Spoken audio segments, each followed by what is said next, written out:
Hey, hey, what's going on? Hello, hello. Morning, good afternoon, good evening. Yeah, yeah, all the above. How's it What's up, going? man? How's your week going? Good, good. Good. Yeah, making progress. Hit all-time revenue highs for April. So Nice. That's awesome. let's go. What's the percentage increase from like previous period? Like 17%. Nice. That's awesome. Yeah. It's pretty good growth in a month. Yeah, not too bad. And it mostly comes from usage. So like our our like subscribers are still growing, but that was only like 8 to 12%. But we're seeing like with how the Stammer platform works, like if people start using the platform more, they start purchasing more usage. Like their wallet gets recharged so that way they can send more messages or purchase more bots or whatever. And and that's kind of what drove our growth. So it's really cool to see that the people that are actually using it are using it like a lot. Yeah, that's that key metric that makes you feel good. Where it's not just you got someone to pay, but they're continuously using it. Yeah. Yeah. So that's yeah, it's a nice sign and hopefully that continues and alongside us growing our subscribers as well. So you So hit that net new negative revenue churn metric or whatever that yeah. is. Yeah, and it was higher. Our usage revenue was higher than our churn revenue. That's crazy. So So for everybody listening, that means that as your customers continue to use the platform, they are paying more for usage than the customers that are churning. So the value increases exponentially as your existing customers use the platform more, and it offsets any lost revenue from churned customers. exactly. This is the golden goose in SaaS, where you are continuously making more from your existing customers than you are actually losing revenue from customers. Yeah. And that's with the kind of like known AI SaaS high churn metric. Every AI SaaS company that I talk to or I look at has an extremely high churn, and it's because the market is still so new, and people are testing five different platforms every single day, and trying to figure out what's going to work for them. And even with a high, like absurdly high churn compared to some other companies or benchmarks out there, from what I look at, we're still kind of in this high single digits, which is better than a lot of other places that I've seen. Some are like 20-25% churn, which is just insane. It's still growing. So yeah. Yeah, that's awesome. That's great. Plus, you're basically an acquisition machine. So that mixed with low churn is pretty promising. Yeah, yeah. Onboarding calls and everything was up this week, and I think, and we're doing a really interesting test right now where we completely shut off all of our ads completely, and we're only, I mean, we're doing I think $5 a day on Google Ads for our own, just bidding on Stammer keywords, just Nice. just Yeah, just makes sense. Stammer AI, Yeah. and the thought is, because from our past couple weeks of testing on Google Ads, we've gotten a lot of people to sign up, but only like one or two people with tracked credit card trials. So the theory is like, okay, so are these ads even doing anything at all? And comparably to all the content, everything that I'm putting out, all of our organic, our affiliates, all that type of stuff, and seeing kind of what happens there basically. And we started this on Monday, so we'll see what happens. Like this will be the first kind of week of testing, but yeah, my Instagram is just ripping right now. So it's kind of like, all right, well, we could just keep that going and not have to worry about trying to, spend more money on ads, and then kind of follow what you're trying to do. So like take that money that we would have spent on ads and find strategic partners and other influencers that have the audience of agencies already, and then try to, do a paid brand deal or paid promotion with them. Yeah, yeah, for sure. It's so easy to just set the ad budget and be like, yeah, sure, $50 a day, $100 a day, and just let that run. You're like, man, I spent thousands of dollars on ads when your Instagram's ripping. And even if the views are comparable, which they're not, you're going to get way more organically. It's also the perception of the view on organic is going to be way better than on Oh an yeah. ad. I think ads are great for retargeting when you have a specific offer, specific thing to advertise. But in terms of acquiring cold customers, unless it's an e-com brand, ads are tough now. It's not going to convert nearly as well. Yeah, and I see other competitors running ads, and it's hilarious because I can go and I see their ads, and they're like making all the claims like, oh, I've made $550,000 a month with my AI business, and now I'm selling this course to get you to do the same thing, whatever. And you go through all the comments, and they're like, nice try, AI Diddy, and scammer. This is a scam. Like, if he's making so much money, why would he be selling this course? Blah, blah, blah. And I was like, that's really interesting because all of our content that's like hard selling Stammer, it's all very obviously and transparent to get you to become a subscriber of the platform. Any other like course material or anything is like negligible compared to, I want you to become a subscriber. And that's it. I don't care about anything else. Yeah, for sure. Yeah, yours is a little more direct response, and that's probably why you might have, I'm just guessing, you might have a lower click-through rate, but you're going to have a way higher conversion rate on the back end of the funnel. But maybe not. I mean, if these guys just have a bunch of hate comments, probably rightfully so, then their click-through rate can't be that great either. That's what I was thinking. And yeah, I think it's just funny how people run their funnel, because it's like, it would be strange if he was running that ad and not making money from it. So sure. Yeah. He's still probably converting a good amount of people that don't even look at those comments. Yeah, it depends on the attribution, though. You get to a certain size, attribution is pretty difficult. Like, you don't really know where your customers are coming from. Meta takes credit. It's so much easier. Oh my gosh, all the things I wish I knew back then. But it's so much easier running an e-com brand and having proper attribution, or running running a lead gen campaign and seeing the funnel that they converted on. It's so much more difficult to do it to software because there are a bunch of things that happen in the app that don't translate back to a 7-day attribution. And even if they did, they're not perfect. So like your conversion, for example, of, lead to trial to paid to upsell to continuous of purchasing for usage, continuously buying tokens. Like, you just can't track it. It's impossible to know the lifetime value of a customer from Meta until they come in, and then you use your internal tracking. Yeah, and even like the simplicity of the software platform connection between Meta and Shopify, like that, making that so easy and actually being able to track it correctly versus trying to essentially rebuild it ourselves within our own platform. Oh my God, it's a nightmare. Yeah. But one of the things I've been looking at is so taking your taking your cue on influencers and brand deals and things, because I've been seeing all the videos of the people that you've been working with Bambi. And one of the ideas I had was just go to our Discord and ask our existing customers, who do you already follow?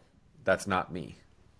Like, what influencers and accounts do you already follow that are like in your lane, basically, and try to source from those responses, basically. What do you think about that?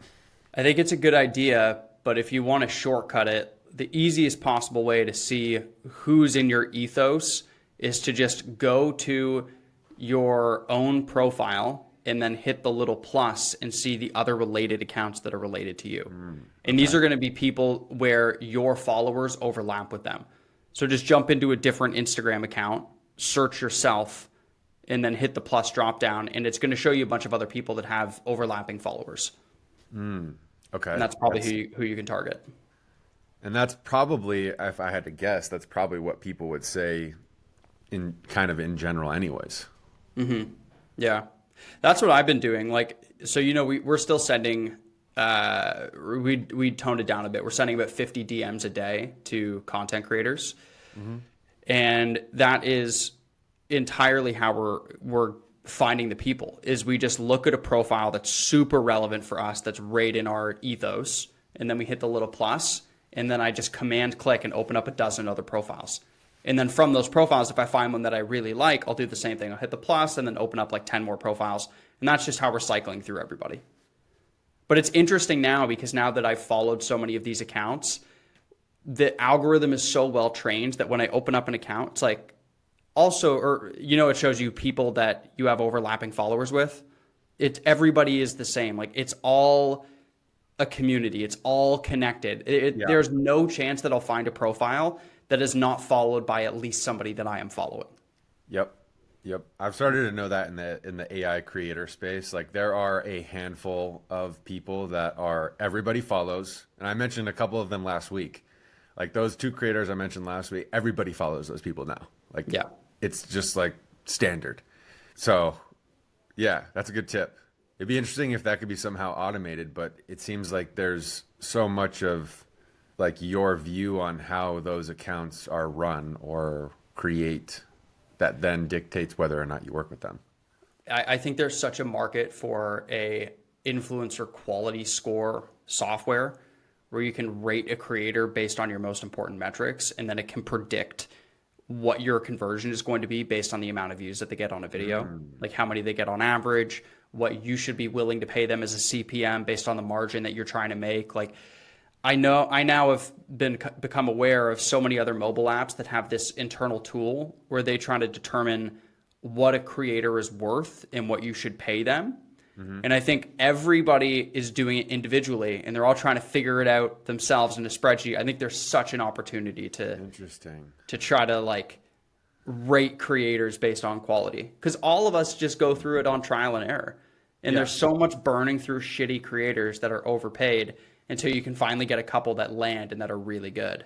Yeah, yeah, that's really interesting.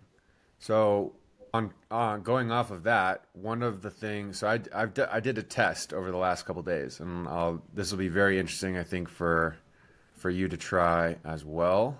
So on Instagram, I've been getting a lot of action on my carousel posts, right? And obviously these are very eye-catching and scroll-stopping images because it's really interesting, right? So OpenAI did this update that they're saying that they're going to be adding more shopping features to ChatGPT, which is a whole nother conversation we could have talk about in a second. So I was like, I want to make a video about this, and I want to make a video about this and see how it performs. So I made a video and I posted it. It got 31 likes, no comments, no shares. I was like, that's weird. I took the same video and I added it to a carousel with the intro slide, and it got 158 likes, all these different comments, because on the last slide I can do a pitch I can do a direct pitch to my offer, and it's the same video, same content, but just formatted into a carousel with an intro slide. And it did, 31 to 158 and 44 comments. Still not a lot. The exact same video. You just have a cover photo, then the video, and then a CTA slide at the end. Yeah, and I also I ripped the video from their announcement and then just screenshotted their tweet.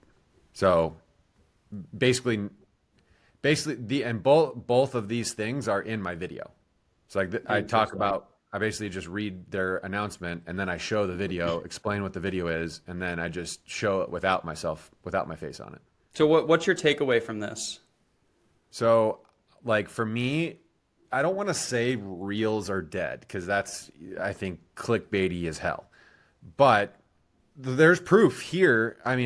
Yes, it's a small sample size, but all the reels that I've posted over the last few days are in this range of, sub 10,000 views. Whereas if I go to my post analytics on some of these things, these are showing like 59,000 views. It'd be interesting to see what this is on other accounts, because it might just be due to the catchiness of your images. Like, I think objectively your images are, they're really visually appealing, but the reels are information rich. So if I'm not looking for information rich, I'm not going to care. That's what I was kind of expecting to happen with this one, but just the comparison. So it's like, okay, so if I'm going to sit down and film a video and then potentially send it to an editor and pay the editor 20, 40, 50 bucks or whatever, and then it gets 2,000 views, versus me sitting down, creating a carousel post in Canva in 15 minutes and then posting it and it does 10, 100x, what incentive do I have to make videos? Yeah, that's a good point. You know? It's a good point. So I was like, and this one I posted this. I mean, yeah, and it's like I know that a lot of these are super clickbaity, like or super scroll stopping images. But this one where it's just like about shopping, I just had GPT generate an image of the article, and then that's what I put into Kling AI to kind of animate it like this. So I was like, make it as scroll stopping as possible, with bright flashes and things. But I think there's something to be said about like how people are consuming this type of content where like they know it's almost like the intro hook of a YouTube video versus the thumbnail of the YouTube video. And all the information I've seen is like if your thumbnail and title don't represent the first 5 to 10 seconds of your YouTube video, so that way people know that what they clicked on is what they're going to get, then you've lost them with almost instantly. And I kind of look at it like this, like I'm doing a cover photo or like a thumbnail for my video, and then the video backs up what my thumbnail was about. Yeah, that makes a lot of sense because otherwise no one's going to click on that video and wait for you to start talking. You've told them ahead of time in the image what it's about. Exactly. Yeah, that And makes sense. and people can get like they could go here, they could kind of and then go back and be like, oh, that's a video I should watch, and then they scroll through and then they read the thing, versus them watching this video and they're like, nope, next, like already, like within 3 seconds, they're like, I don't care. Yeah. Yeah.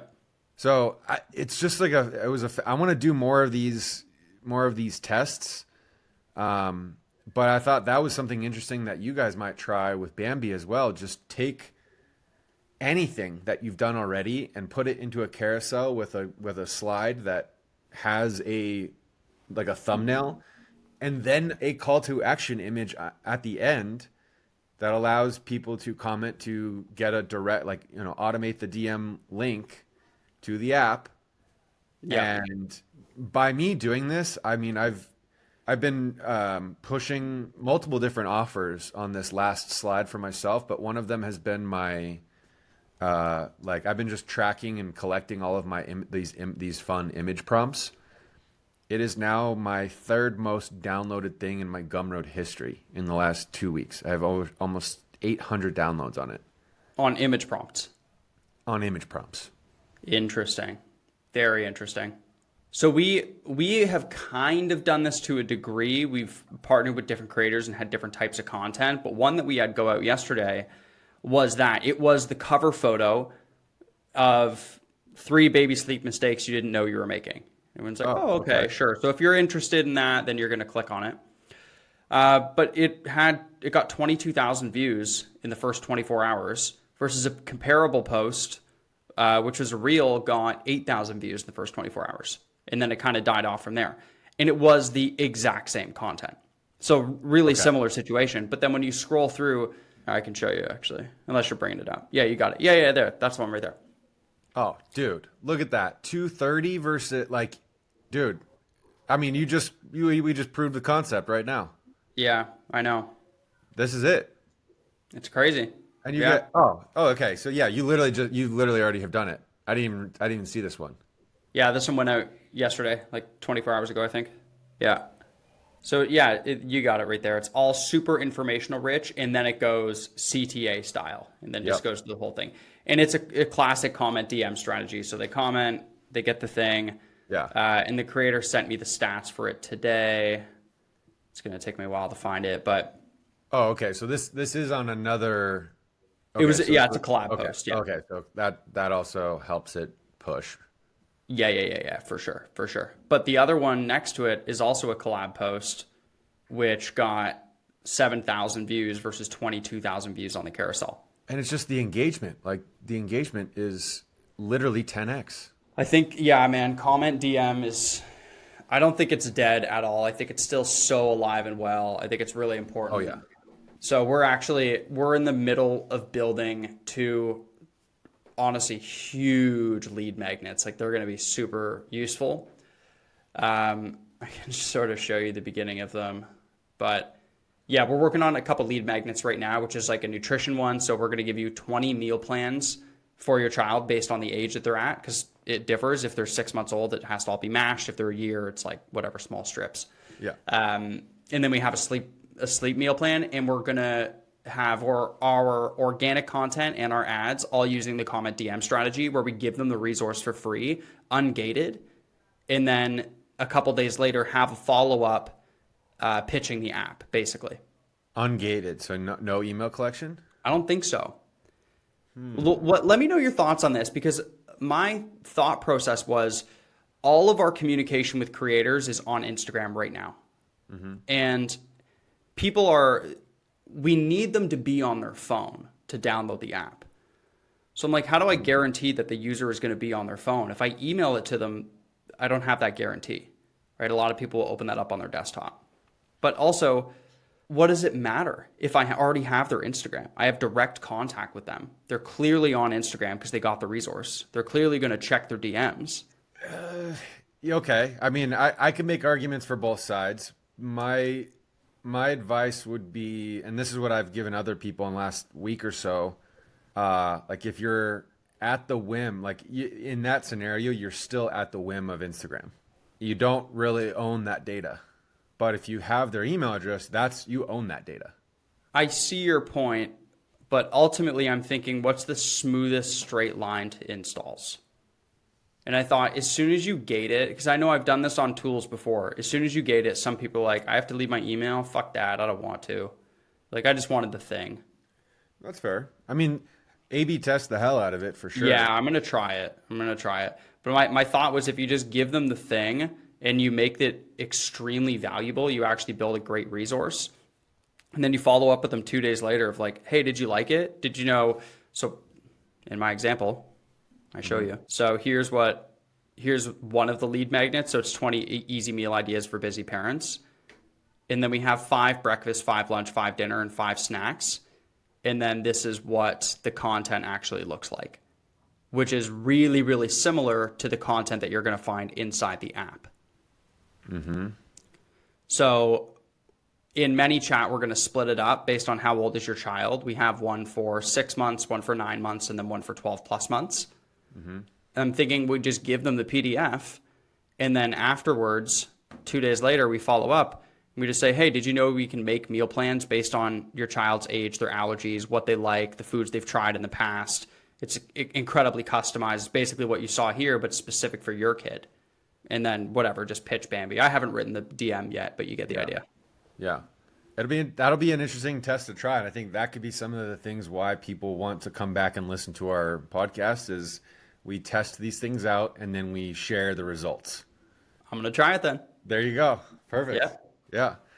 I mean, I would say also throw Gumroad in there, even though it's not in like the info niche really, but the way Gumroad converts compared to other like landing page lead magnet opt-ins that I've tried is almost double. See, I was thinking just natively in Instagram, collect their email, just collect it through ManyChat, and then add the automation and just bring it right into our email server. That works too. That could be another. There's the third thing to split test. There's a third one. Yeah. Gumroad versus native versus non-gated. Yeah, because the other thing that I found with Gumroad is like the people that are willing to donate money or like put more than $0, like that is a high activation account. Like they are a spender, and if they are giving you a donation for a free value, you know that within the context of like speed to lead, getting them to a paid offer as quickly as possible as a segment it's like God tier, because like they're paying you money for something for free, and they're like, I want more. Yeah. Without saying it. So that could be. It'd be worth trying. That'll be really interesting. But there's so a couple other interesting things that I've noticed. I'm going to show you. Cool. All right. So here's Firebase. I'm just like dropping my pants, showing everybody everything I got here. But so what's interesting is actually the retention as people are adopting the latest version. So Firebase has this cool thing. I don't know if you have this as well, but every time you release a new version, it's categorized here and you can see the percentage of customers that are on this version. So as we moved from, version 2.3, and then as people update, they go to version 2.3.1, and now we're on 2.4, you can actually relate this to the retention. So this is looking back over, I believe it's 40 days. So this is before we had version 2 at all. This was still just version 1, which was like a garbage product. So our retention from day 40 to now is 0 on version 1. Our retention on version 2.4 moving forwards up to now, it's like 80%. So nobody is churning. Basically, we launched it a week ago. And is that daily active? So this would be 80% retention since we launched a week ago. But in terms of daily active users, we have it right here. So right now, daily active is 90, 7-day active, or 99, 7-day active is 300, 30-day active is 500. Well, what is active then? Is it just you open the app every day or? Yeah, exactly. Okay. Yeah, so 500 people have opened the app daily in the past 30 days. Interesting. Yeah. So you have clear metrics that version 2.4 is just ripping. It's so much better. Yeah, it's not even close. And the other interesting thing that we're seeing, so average purchase revenue. Right now, we don't have a large enough data set because we haven't worked with all of our creators. They're all like in the chamber, ready to post this week. But for the couple that we've had, we can see if I stretch this out over 90 days, our revenue per user has started to go up dramatically. So if we can see it here, revenue per download, like yesterday we got a ton of downloads. So we're making an average of $6 per download, even though not all of them are converting. Per download. Like on average, because not everybody who downloads pays, right? Not everybody who starts a free trial converts into a paid trial. But that says active user. But that says average purchase revenue per active user. So does that mean they're an active user would be a trial, basically. Like they've started a trial, they haven't necessarily converted yet. Okay, but that's different than a download then, because that's further down the funnel, right? I guess a download and open would still technically be an active user. Okay. I mean, this is very exciting. It is, yeah. It's interesting to see how it all changes. And then obviously, as soon as our creators posted, we finally made $2,000. Woohoo! Wait, right? You had nothing last week. Yeah, dude, I know. That's what I'm saying. Like, look at this fucking ramp. It's awesome. It's jumping. Yeah. Okay. So wait. So break that down. So 2K in revenue, that's like collected in the bank revenue or in processing? In processing. So right now, collected in the bank, we've made $1,000. We have tracking is so fucked for mobile apps. It's crazy. So anyway, okay. And that's subscribe like people who signed up for the 3 or 7-day trial and then they converted. Yeah. So we've changed so much. So like I'm showing this because I want it to be on YouTube and I want to timestamp it and be able to look back on it. Yeah. So I think it's going to be cool. But look at this. So year to date, we've had 700 downloads or so, right? Yep. 270 converted to trial. So it's a 40% initial conversion rate. All right. But then if I go, so 270 in the past year to date. Okay. But then I go past that's with all 7 days, 116 in the past 7 days versus everything we've done previously. Like we basically kicked off version 1 in February, I think early Feb. And it was shit. But anyway, it's crazy to see. And now look at the conversion rate too. So our conversion rate is now at 50%. So 50% of people who download are starting a trial. And then our conversion from trial to paid is phenomenal. Actually, I can pull up those stats. Let me bring this up here. Like I said, I'm dropping my pants, but I feel like it's really interesting. Yeah, okay, here we go. All right, so this is how I'm tracking like revenue per influencer. Yeah, so trial to paid lifetime is 42%. Average lifetime value of a customer right now is $19. So that's the tough part. You have to acquire paying customers for sub $19. So we got to try to find a way to bring that up, but this is also lifetime data looking at previous versions, not just looking at version 2.4, which is out now and it's amazing. And only of how a week or 30 days of 2.4? You used less than 7 days. Okay, I think we so launched like it Monday. Yeah, we launched it on Monday actually. It's been perfect. extrapolate that to, a year of usage. Like Mm-hmm.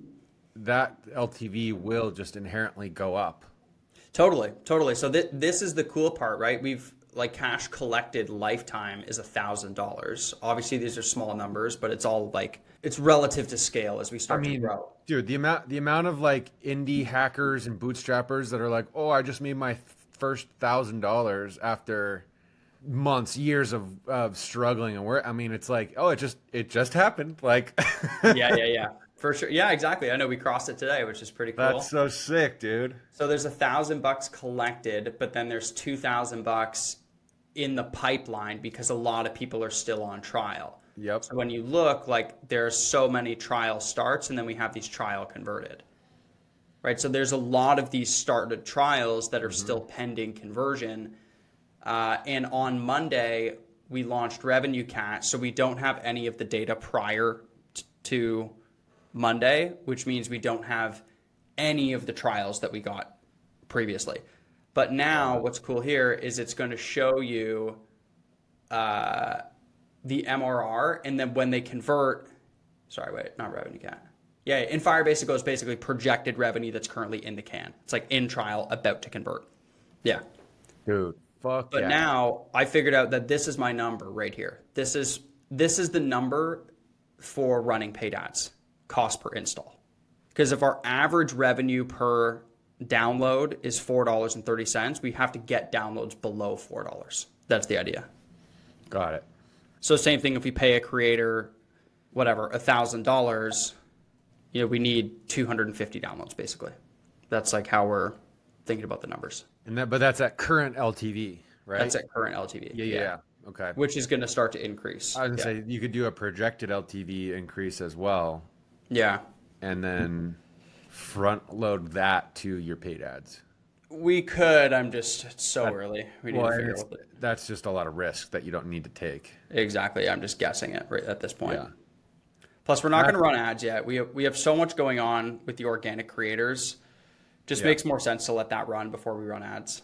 Yeah, yeah. Let ads double down on what works, and yeah, Yeah, for sure. that's interesting that that you started using Revenue Cat, because I just saw an article or thing that they tweeted about how uh, Apple's thing. Did you see this? No. It got clipped or whatever. Apple just lost control. So like Epic Games was suing them, so they couldn't collect fees on purchases made outside of the app. And apparently the courts ruled against Apple. So now Apple cannot take 30% on any fees that are made outside of the app.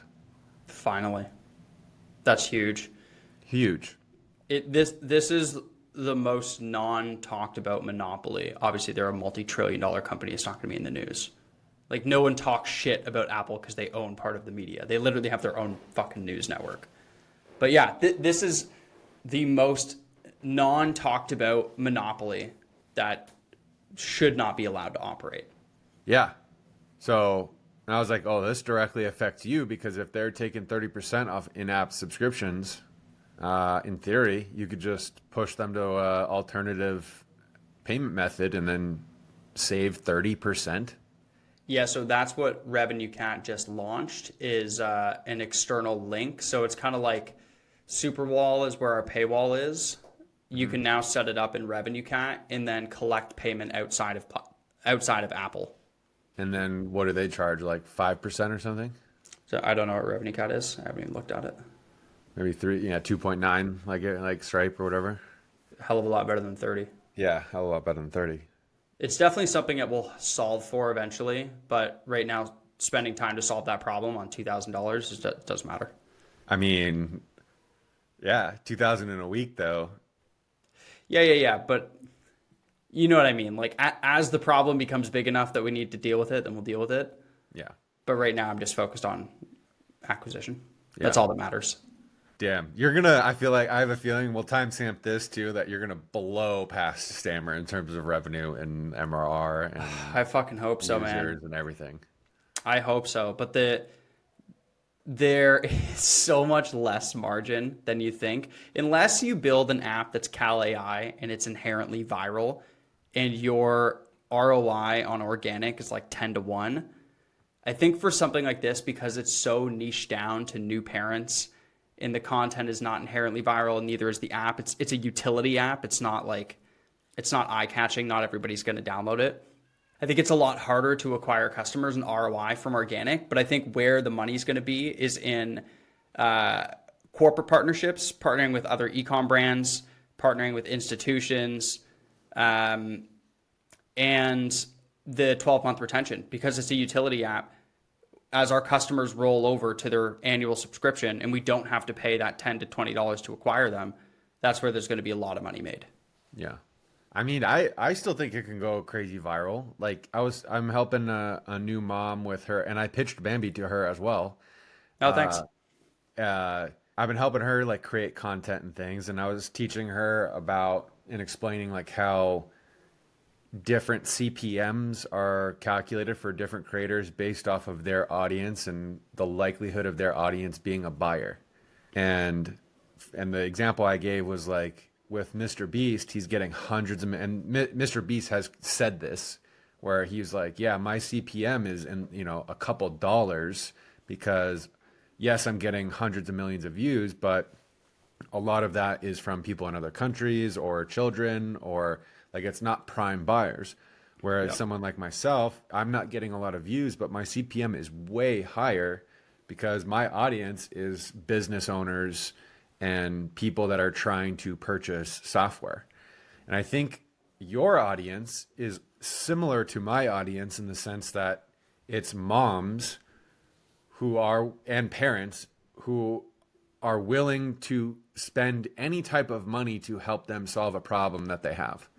And you mentioned it last week, like, you've never dealt with problems if you've not had to, deal with your kid not sleeping or baby not sleeping all night long. And it's like, you'll do literally anything to solve that. Well, having that as a solution combined with that type of audience, it really only takes one video or one post to go crazy and go crazy viral that then propels that into the Explore tab, into For You, and then, I mean, it just goes.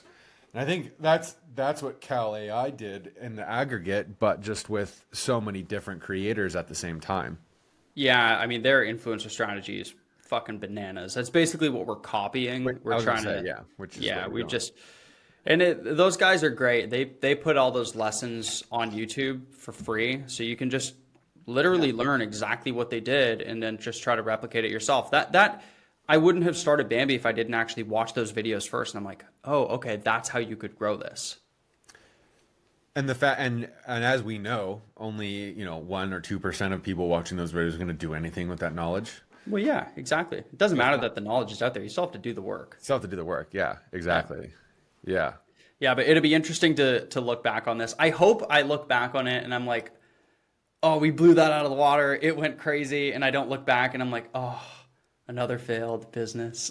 No, I would invest in this business. Like if I was, someone of that does that type of thing. And honestly, I feel pretty good about it. We're starting to get traction. The biggest thing is I finally have a lot of confidence in the product. It's genuinely good. And everybody I show it to, we're getting a ton of positive feedback. We're getting support tickets now, which is annoying, but obviously very exciting. So that's like a whole other can of worms that we have to work on. Yeah. But everybody says this. I think I said this last time. It's a lesson that you have to learn on your own, that the cost to build the app is not the main cost. The main cost is the cost to maintain it. Yep. Like our first version of the build, I think it was 8 or 10 grand, I forget. But now we're like well over 30 grand into it, just in dev cost, before any marketing, before anything else. Yep. And I'm just constantly releasing new versions as I'm using the app myself, because I'm a Prime user. I'm like, oh, this should be here. We're missing this feature. You notice small little issues. You notice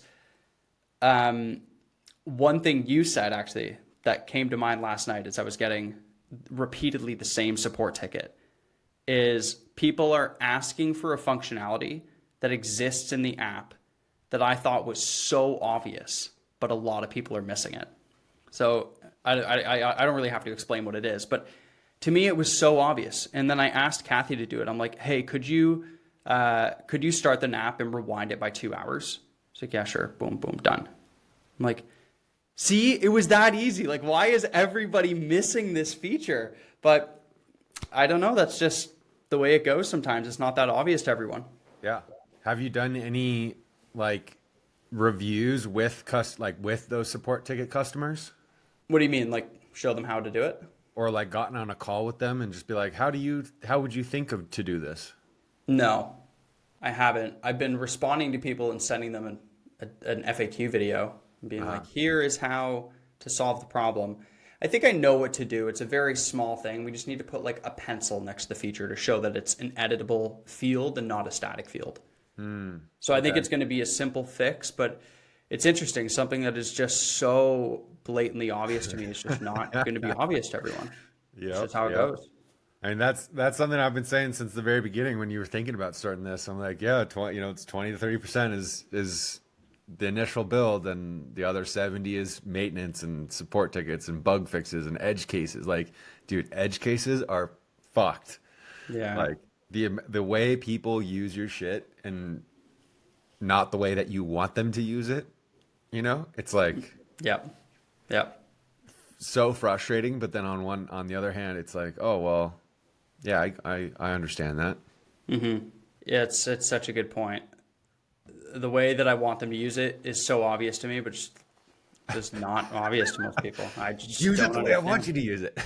And Kathy said, she's like, yeah, most people are just not technical. Like they just don't know. And Kathy is so technical, far more than I am. Like she did some of the development work in the app, believe it or not.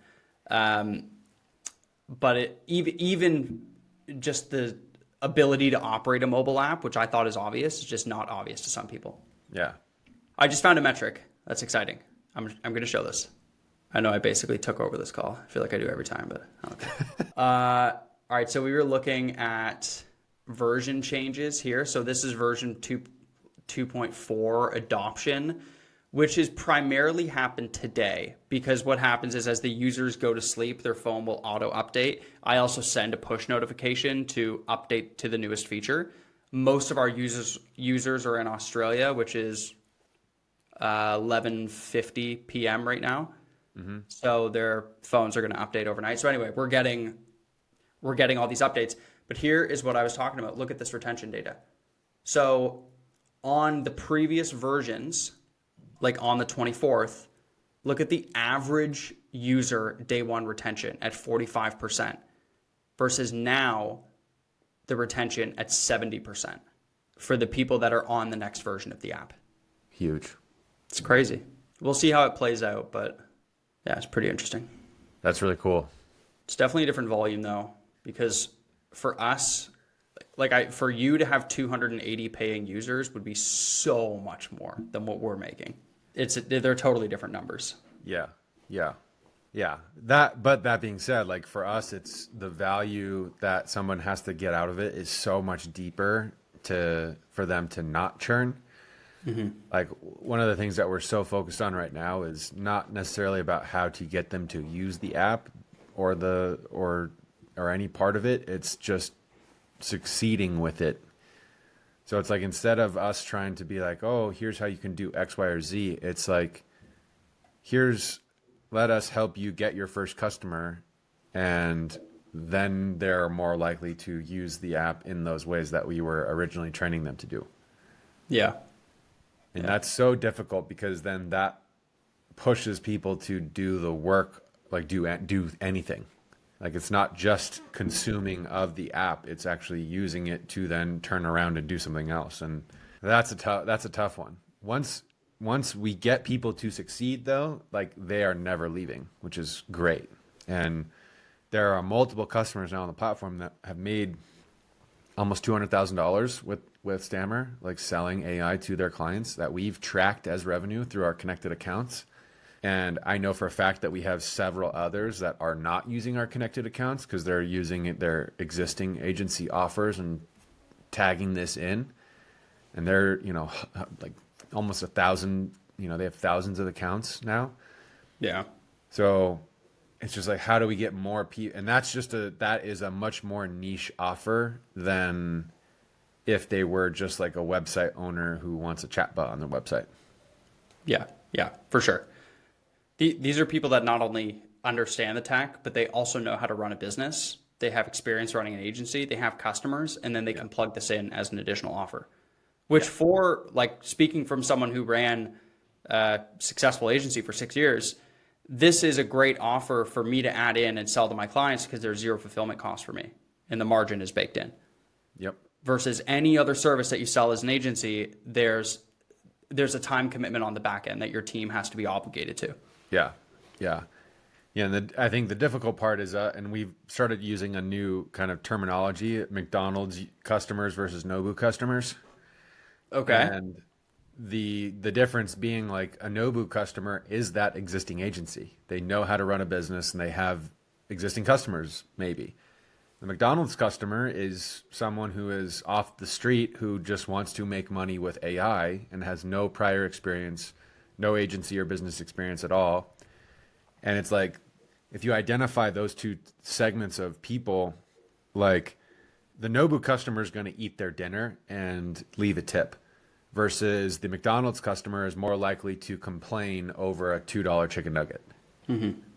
And it's like, who do we really want to target? Who's success? It's the Nobu customers that are successful, that are using our platform. And it's all that, that saying or fallacy where it's like, oh, if you charge more money, people will, the right customer will pay you instantly.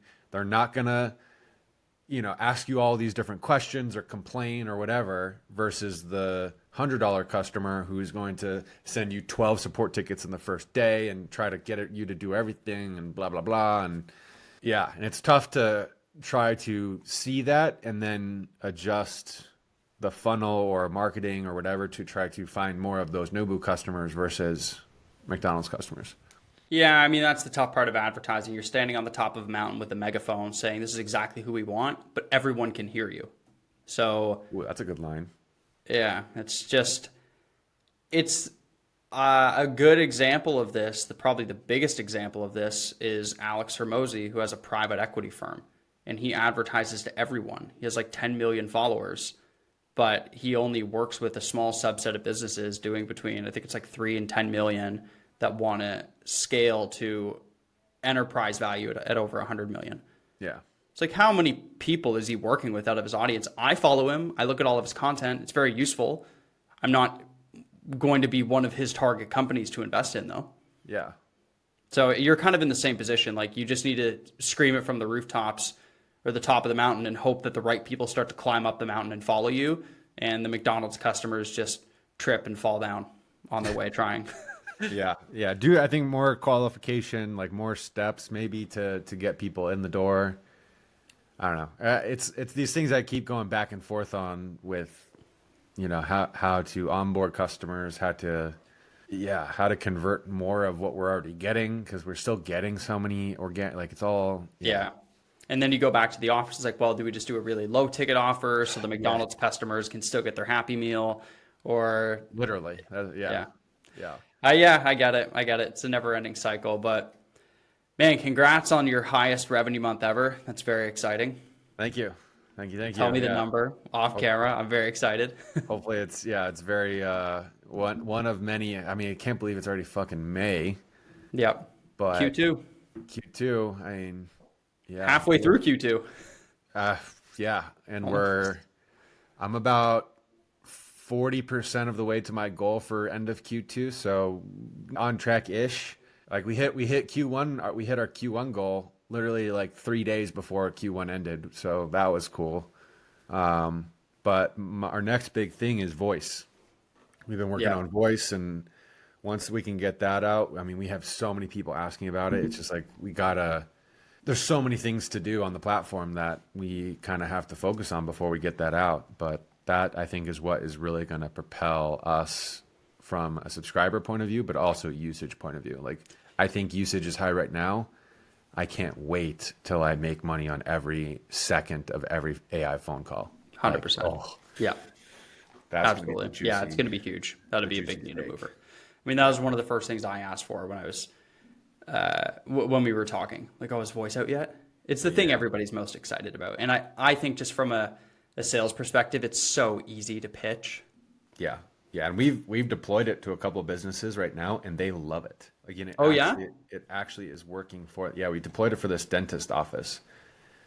And their problem was basically like they have sometimes like the front office workers are not able to answer the phone instantly because they're dealing with a customer or, you know, whatever it may be. Right. So we set it up to where after I think 3 or 5 rings, if they don't answer it in 5 rings, it auto transfers to the AI agent. The AI agent picks up the phone and goes through, you know, hey, is this an emergency? Who are you? What do you need? All these different things. And then records all that information, pipes it back into the CRM systems. That way the office manager can see who called, what they need, you know, that all that summary details. And then in non-office hours, so after 6 p.m., instead of it just going to a voicemail, it's the same kind of AI agent respondent. And then on the weekends as well. And it's like that was enough for them to try it out. And now other doctors are asking for it because they see and hear the success that this office is saying. Like, oh, Interesting. we're, you know, and it was crazy. Like one customer was like, you know, this person, the so-and-so can't come in because they passed away. And the AI agent was like, oh, I'm so sorry to hear about that. It's really tough. Like it had a perfect conversation with that person. And I was just like, God damn, this for every industry is going to be like the press 3 for sales. That's gone. Gone. The day of AI being able to outsell humans, out sympathy, like be more human than humans. Yeah. It's so close. It's almost here. Yeah. Yeah. Having someone like cuss you out or, you know, whatever. And it's like, oh, I'm sorry you feel that way. Like, I hope you have a better day. Like it's going to change. I know I wouldn't be that calm on the other end of it. No one would be, but AI will take it all day long. It's amazing. Cool. Well, keep us posted. I got a call at noon here, so I'm going to jump off, but this has been a good one. Yep. Episode Congrats 21. on all the money. Thank you. Likewise. Hopefully next week we see 4 or 6K. Hopefully. I probably made 1% of what you did, but it's all exciting either way. Right on. All right. Thanks everyone for watching. We'll see you next week. Thanks, everyone. Cheers.